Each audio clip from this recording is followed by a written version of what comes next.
안녕하십니까. 요즘 대남 전단 오물이 담긴 풍선으로 좀 많이 떠들썩하죠.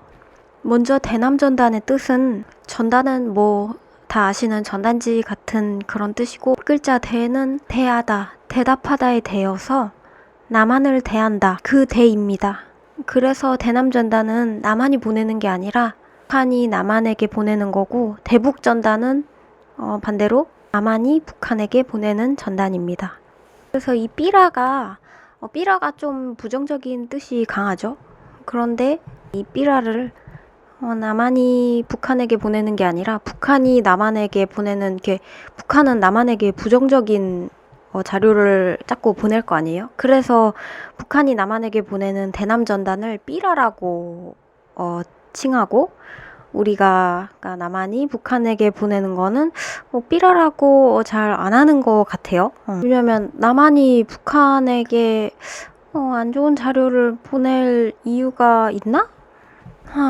관계가 좋았던 때가 있었나 싶었지만, 이렇게 물리적인 이런 오물이나 이렇게 물리적인 거를 보내는 거는, 목성 이런 물건들을 보내는 거는 나름 심각한 문제라고 생각을 하는데요. 이게 북한에서는 남한에 내려온 탈북자들이 북한으로 보내는 대남전단을 왜 보내냐, 대남전단에 보내는 것에 대한 보복입니다.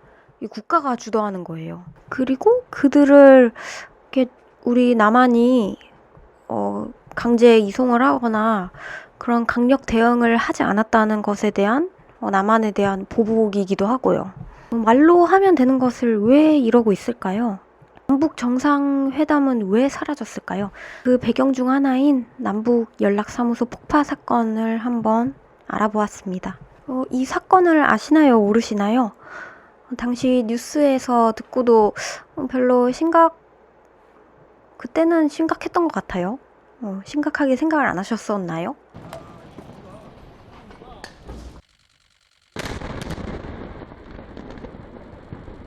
뒷건물 보이시나요? 개성공단 지원센터입니다. 개성공단 말고요. 거기는 훨씬 크고요. 그 개성공단을 지원하는 개성공단 지원센터입니다. 아무튼 같이 건물이랑 벽이 뜯어져 나가고 있죠.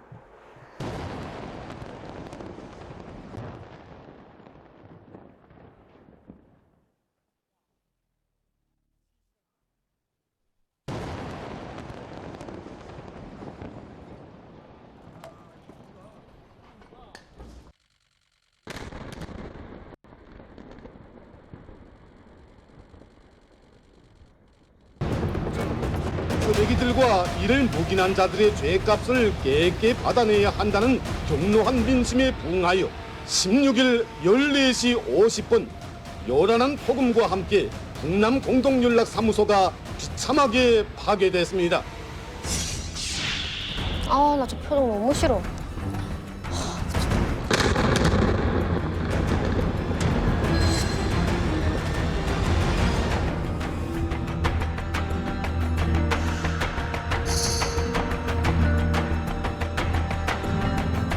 인간 쓰레기들이 10일 또다시 우리의 존엄과 체제를 헐뜯는 비라살포 노름을 벌리려 하고 있다. 기본 시작이 인간 쓰레기네. 원인은 저 쓰레기 같은 제가 한 말 아닙니다. 북한이 저 쓰레기 같은 사람들이 북한 탈북민들인데, 이 탈북민들이 대북이죠. 이제 헷갈리네. 이 탈북민들이 대북 전단을 많이 보냈대요. 남한에 있으면서. 아무튼 이 대북 전단 하나에 1달러랑 남한에서 생활하면서 느꼈던 편지나 케이팝 음악, 드라마 이런 거를 넣어서 자국으로 보낸 겁니다. 이 1달러가 우리나라에서, 그러니까 남한에서는 1200원 정도 하잖아요. 지금은 더 올랐나? 이 정도면 북한에서 쌀을 1kg 정도 살 수 있는 돈이라는데, 1kg면 일주일을 먹을 수 있지 않나? 그리고 북한에서는 반찬도 많이 못 먹고 뭐 이렇게 단무지만 이렇게 해서 먹는다고 봤어요. 그런 거 보면 일주일 넘게 생활할 수 있는 엄청난 북한에서는 가치를 가진 돈이죠. 이것도 이만갑이나 뭐 이런 북한 관련 프로그램에서 본 건데 이 1달러 가치가 얼마인지는 검색으로 뭐 구글링이나 이런 데에서는 나오지 않았어요. 그러니까 정말 베일에 쌓여 있는 곳이네요. 탈북민들은 이거를 보낸 이유가 막상 남한에 오니까 남한이 너무 잘 살고 있고 자유롭고 그런 거를 가족한테 그 북한에서의 실상과 남한의 자유 이런 거를 가족한테 알리고 싶지 않았을까요? 그러니까 이거를 그냥 북한의 정치 쇼라고만 생각을 하지 말고 탈북민들은 어땠을까? 그 탈북민들은 지금 어떤 생각을 가지고 그런 짓을 했을까? 그거를 좀 사람 대 사람으로서 생각을 해보자는 거예요. 탈북민들을 우리가 북한으로 강제로 보내야 할까요? 아무튼 2020년 문정부 때였죠. 그래도 지금보다는 친북 성향인 문정부 때인데도 이런 일이 생겨버렸네요. 우리가 자기들한테 엄청 협조적이려면 이런 탈북민들을 강제 이송을 하거나 그런 거에 엄청 빠른 협조를 했어야 됐다고 생각을 했나 봐요. 그렇죠? 뭐 어떤 사건이 발생을 하면 그래도 무죄 추정의 원칙이 있잖아요. 그래서 그러니까 사건 전후 관계를 조사를 하고 그런 거 없이 북한은 바로 강력한 대응을 원했던 것 같습니다. 아무튼 북한은 그래서 이거를 문제 삼아서 2020년 6월 9일 청와대 한라인 남북 관련 모든 연락망을 차단, 폐기한다고 밝혔습니다. 이에 우리 통일부는 저 6월 9일 북한 담화가 발표된 직후에 우리도 저 탈북민에 대해서 어떻게 할지 뭐 조사와 탈북민들의 저런 짓을 중단시키기 위한 법률 조정 중이라고 밝혔습니다. 그래도 우리나라는 그래도 어떻게 한다고, 그러니까 침묵하지 않고 어떻게 한다고 밝혔잖아요. 일주일을 엄청 느리고 감질나게 느꼈나 봐요. 그래서 김여정 부부장은 열흘을 못 참고 결국 실행해 버리고 맙니다. 통일부는 북한이 6월 16일 2시 49분 개성 공동연락사무소 청사를 폭파했다고 보도합니다. 그래요. 이 사건 이후로 2020년 6월 이후로 이런 북한과 남한은 연락을 못하고 있습니다. 뭐 우리 일반인들이 모르게 연락하고는 있겠죠? 근데 이렇게 공식적인 연락 수단은 이제 끊긴 겁니다. 우리 입장에서는 이게 갑자기 가만히 있다가 이게 무슨 일일까요? 이게 그냥 철수한 것도 아니라 저 건물을 미사일로 그냥 뚝까 박았습니다. 이거 엄청난 사건 아닌가요? 아무리 그래도 우리가 관리하던 건물을 무단으로 부시다니요.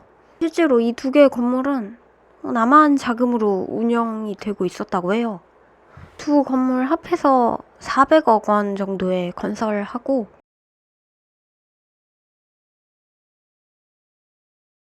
힐링에 약 100억 원을 쓴 것으로 확인이 됐습니다. 보수 비용으로 8,600만 원만 발표했습니다. 뭐 남한에서 400억이면 좀 건물 운영 건설 비용에 비해서는 엄청 적은 돈이긴 합니다만 그래도 어쨌든 우리 돈이잖아요. 300이란 돈이 끔값입니까? 우리는 이 도발에 어떻게 대응을 했을까요?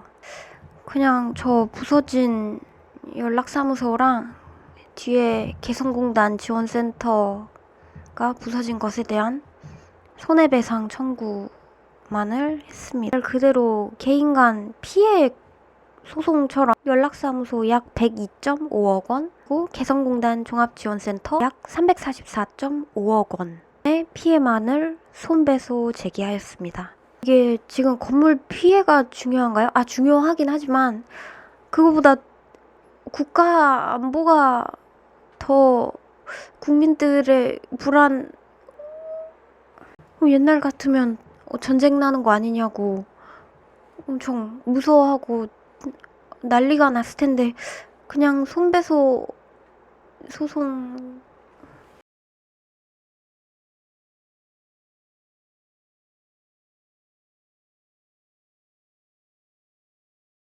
보셨다시피 2024년 5월 기준으로 통일부 보도자료는 5,000회가 안 되는데요. 자료 다운로드 수는 70회?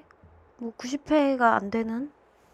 대학교 과제도 이것보다는 관심이... 저만 이거 큰 사건으로 느꼈을까요? 다들 큰 사건으로 느꼈을 테지만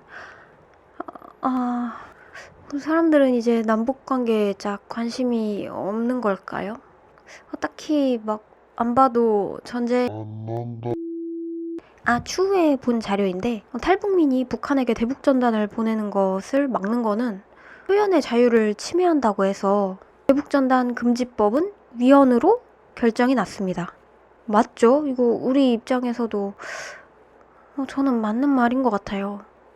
왜냐면 실제로 탈북민들이 보낸 자료는 자국민들한테 도움이 되는, 자기 가족들한테 도움이 되는 1달러와 K-팝 음악 자료, 드라마 자료, 편지 이런 우호적인 자료들인 거잖아요. 그런데 북한이 우리에게 보내는 대남전단은 그렇지 않죠. 쓰레기 맛 좀 보고 치우는데 애 좀 먹어라 라는 보복성이 짙은 물건들이잖아요. 문제는 대북전단이 그냥 민간인들, 탈북민들이 그냥 민간인들이 하는 것이라고 한다면 반대로 대남전단은 이게 국가가 자행을 하고 있다는 거예요. 국가가 직접 자행하는 이 풍선들에 만약에 화학적인 들어있다면 정말 큰일이잖아요. 이건 만약에 화학적인 물질을 담아서 화학적인 물질이 담겨 있어서 우리나라 사람들이 화학적 피해를 입었다면 이거는 전쟁이잖아요. 그래서 이런 문제를 국제사회에서도 좀 많이 관심을 가져줬으면 많은 관심을 가져야죠. 북한도 UN 가입국이라는데 아셨나요? UN 가입국이 세계 평화 들어주셔서 감사합니다.